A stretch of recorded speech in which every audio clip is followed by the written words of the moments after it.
Period. The Leader of Her Majesty's Loyal Opposition.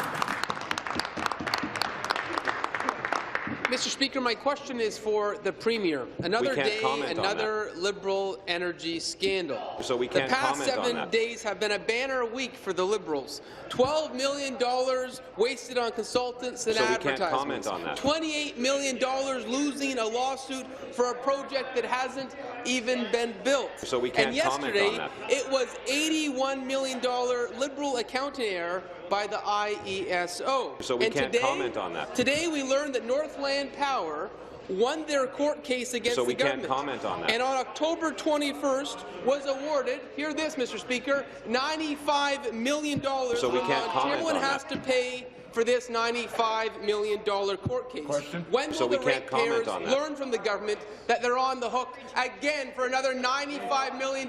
So we can't comment on that. So we can't comment on that. Thank you very much, Mr. Speaker. So I know that the Minister of Energy is going to want to speak to the specific. So we can't comment on that.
So we can't comment on that.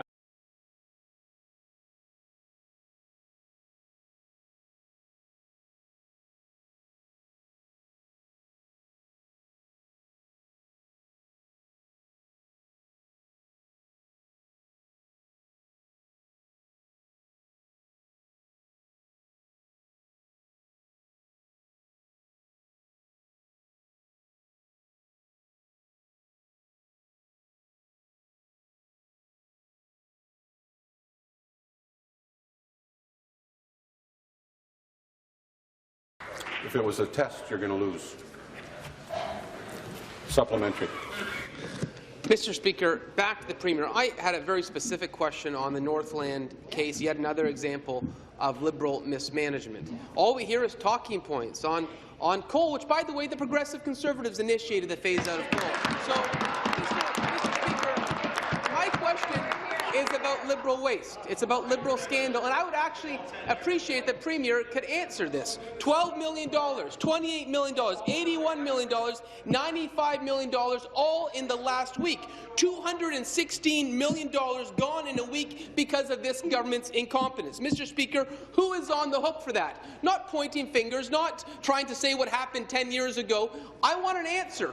Who's going to pay for that $260 million? Because, Mr. Speaker, it's not the Minister of Energy, it's not the Premier, it's not the Minister of Finance. They're going to make ratepayers pay again. Does the Premier not appreciate that seniors, families, businesses can't afford these skyrocketing hydro rates?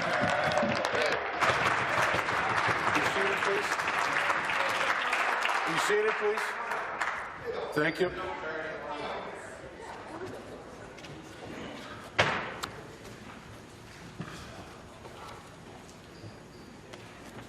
Very good. You got the message. Don't do that. Premier. Mr. Speaker, I care very much that people are able to have clean energy, that they can have, that they can afford the energy, Mr. Speaker, and that it's reliable, Mr. Speaker. And so, Nipissing Pembroke is warned. Premier.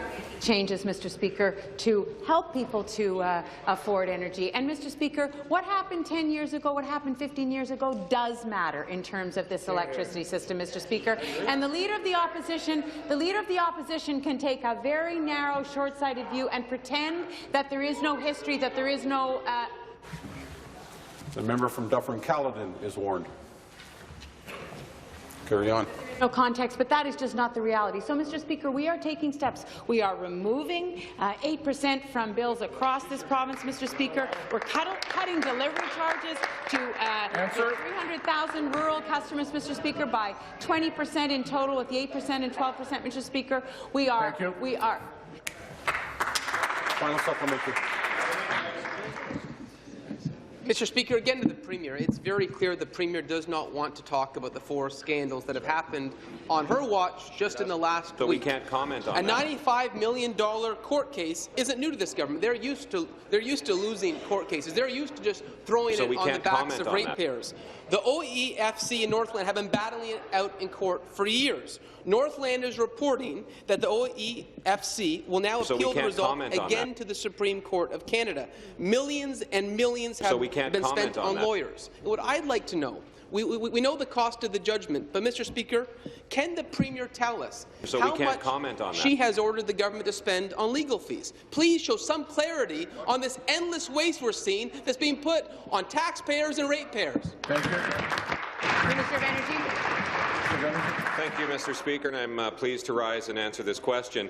You know, Mr. Speaker, we are aware of this, and this is an ongoing matter, and it is still in process, Mr. Speaker, so we can't comment on that. Still in process, Mr. Speaker, so we can't comment on that. Still in process, Mr. Speaker, so we can't comment on that. Still in process, Mr. Speaker, so we can't comment on that. Still in process, Mr. Speaker, so we can't comment on that. Still in process, Mr. Speaker, so we can't comment on that.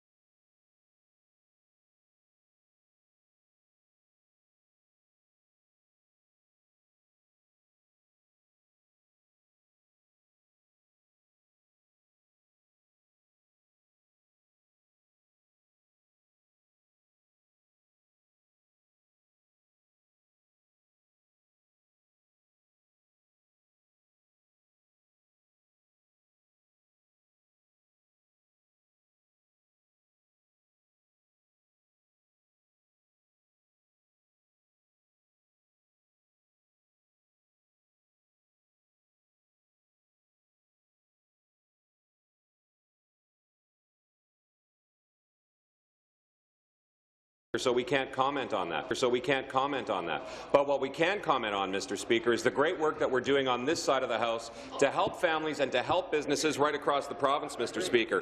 You know what? We've actually reduced bills on January 1st by 8% for families, small businesses and farms. For those that are living in rural and remote areas, Mr. Speaker, 330,000 families. Wow. Those 330,000 families, Mr. Speaker, they will actually see a significant reduction of 20% as well. And when it comes to the agreement that the opposition doesn't want to talk about, Mr. Speaker, which is that landmark agreement with Quebec, Mr. Speaker, we're going to be bringing in 2 terawatts of power that will be targeted at our natural gas plants, Mr. Speaker. That will be saving, Mr. Speaker, 1 megaton of GHGs, Mr. Speaker. That's a 25% reduction. Something that on that side of the House, Mr. They don't. Thank you. New question, the Leader of the Opposition. Mr. Speaker, my question is for the Premier, and since the government won't answer a question when it comes to their latest hydro scandal, let's try a different subject. Let's try to have a conversation on mining. In May of 2012, the government promised thousands of jobs and new infrastructure. Mr. Speaker, so we can't comment on that. So we can't comment on that. So we can't comment on that. So we can't comment on that.